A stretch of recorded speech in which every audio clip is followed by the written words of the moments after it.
Bhagat ji guaranteed बात है, आने वाले समय में देखना हम लोग इसी प्रकार साथ संगतियों में आते जाते हम लोग दाल रोटी पे आ जाएंगे। ये अचार फचार मिर्ची ये सलाद भी हमारे को अच्छी नहीं लगेगी। आप देखना जब आत्मा चार्ज हो जाएगा ना सिर्फ दाल रोटी अच्छी लगेगी हमें। हम सलाद भी हमारे को मिल गई ये बुरी लगने लग जाएगी बिना नमक मिर्ची की। हाँ, और वो भी बिना नमक मिर्ची के। वो मेरा वाली आत्मा नमक तो खाती। कहने का मतलब है बिल्कुल मतलब साधारण उस पे आ जाएंगे भगत जी। ना पैरने का होश रहेगा ना खाने का होश रहेगा। जो मालिक की वाणी है ना, जो देव सो खाऊं वाली स्थिति आ जाएगी हमारी। कुत्ता हूं गुरुदेव का। अब एक बात बताओ, हम कहते हैं कि मैं कुत्ता हूं गुरुदेव का। भगत जी कुत्ता कभी डिमांड करता है क्या? जो मालिक अगर रसगुल्ला फेंके तो रसगुल्ला खा ले, वो सूखे टुकड़े फेंकेगा तो सूखे खा लेगा। कभी नहीं कहेगा कि नहीं वो कल तो तूने रसगुल्ले दिए थे आज सूखी क्यों दे रहा है। मौज उसकी।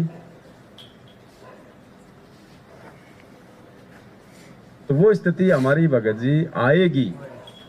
उस स्थिति को लाने के लिए परमात्मा ने हमारे को साथ संगतियों से जोड़ा है भगत जी।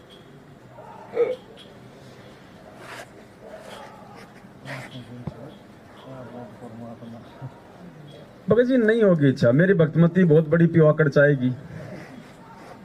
सिर में दर्द है, अगर चाय नहीं पियो तो सिर में दर्द।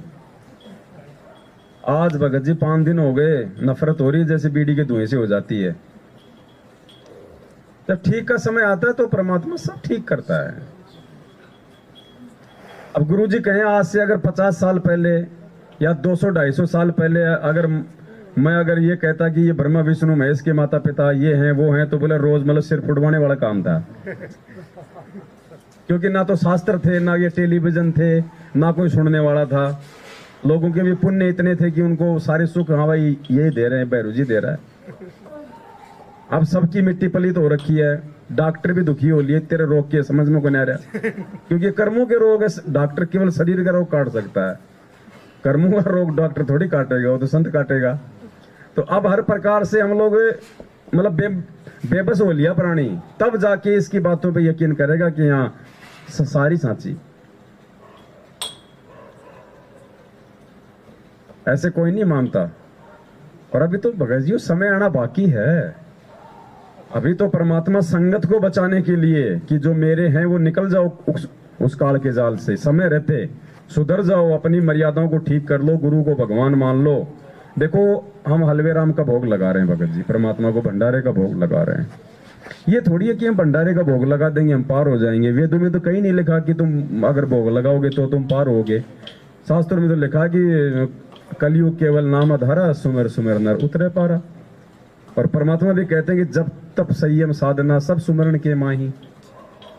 मालिक ने तो कभी नहीं कहा कि तुम हलवा का भोग लगाओगे तब पार होगे। लेकिन ये हलवे राम का भोग अपने गुरु को लगाने का मतलब है इनको परमात्मा की दृष्टि से स्वीकार करना। ये आम व्यक्ति आम संत भगत नहीं लगा सकता। लगा के दिखा दो ना उधर, वो भीड़ को बोल दो आप। उल्टा हमें वो ठोकते हैं कि तुम गुरु जी को भोग क्यों लगा रहे हो। अरे तो क्या तेरे बाप को लगाएं फिर और किसको लगाएं बता। उनको इसी बात से परेशानी हो रही है। अरे तुम्हारे गुरु जी को तुम भगवान कह रहे हैं और तुम्हें अच्छा नहीं लग रहा। ये देखो भगत जी विडंबना। जो हमारा गुरु वो तुम्हारा गुरु, हम उसको संत रामपाल जी जो मतलब भगवान बोलने लग गए महाराज की जगह, तो तुम्हारे को जलन हो रही है। हम तुम्हारे गुरु जी को परमात्मा मान के भोग लगा रहे हैं तो तुम्हें जलन हो रही है।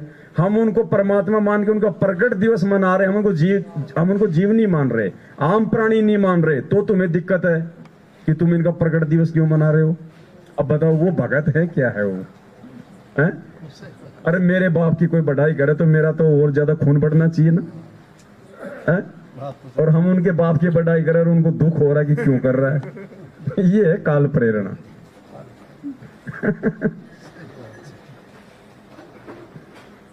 तो गाड़ी तो फटवा ली बाप ने।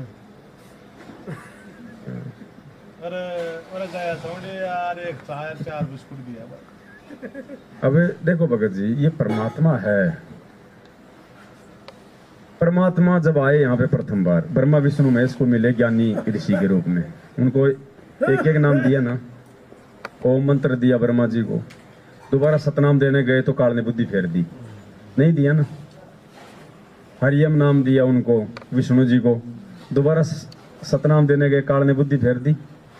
सोहम नाम दिया शंकर जी को, दोबारा गए तो काल ने बुद्धि फेर दी। अब वो शंकर पार्वती को पांचों नाम कहां से दे देगा जिसके खुद के पास एक नाम है? तो किसने दिया था पार्वती को अमर मंत्र? इस कबीर परमात्मा सतगुरु रामपाल जी भगवान ने दिया था शंकर बन के। उसको आज तक नहीं पता कौन दे गया मेरी औरत को नाम। बुद्धि से निकाल देता है बातें परमात्मा। कभी आमने सामने होंगे तो भी वो चर्चा नहीं करेंगे। परमात्मा खेलता है सारे खेल। ये मोस्टेड बातें हैं, इम्पोर्टेंट बातें, पोस्टेड बातें हैं। सारे खेल हमने किए, हमसे मिले सो निश्चय जी, ये सारे खेल परमात्मा के हैं। करे करावे साइया मन में लहर उठाओ। हाँ, एक एक नाम ही छो। फिर अमर कथा वो अमर नाम कड़े दे दियो। अब खुद हमारे भगत इन बातों पे वो करते हैं कि बिना माँ के पेट से गुरुजी कहां से आ गए, बिना जन्म लिए गुरुजी कहां से आ गए। अरे सुखदेव ऋषि था, जब वेदव्यास की पत्नी ने जम्भाई ली जब तो अंदर गया और सूक्ष्म रूप बना के वो बाहर आ गया। कौन सा भगत जी योनि द्वार से आया था? आते 12 साल का हो गया। वाल्मीकि जी ने सीता के लिए एक घास के तिनके से वो कुश बना दिया। वो सीता जी की योनि द्वार से आया था क्या वो कुश? गोरखनाथ जो है गोबर से हुआ था,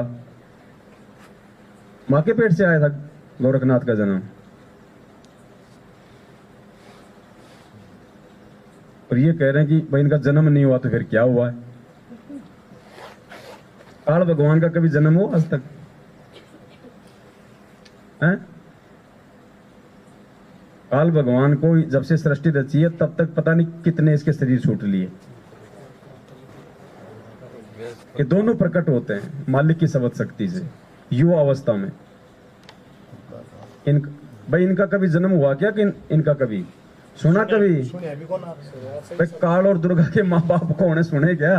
ब्रह्मा विष्णु महेश के तो सुन लिए। अब ये इन चीजों पे विचार करो। जब परमात्मा का नौकर जन्म नहीं लेता वो परमात्मा जन्म लेके आएगा?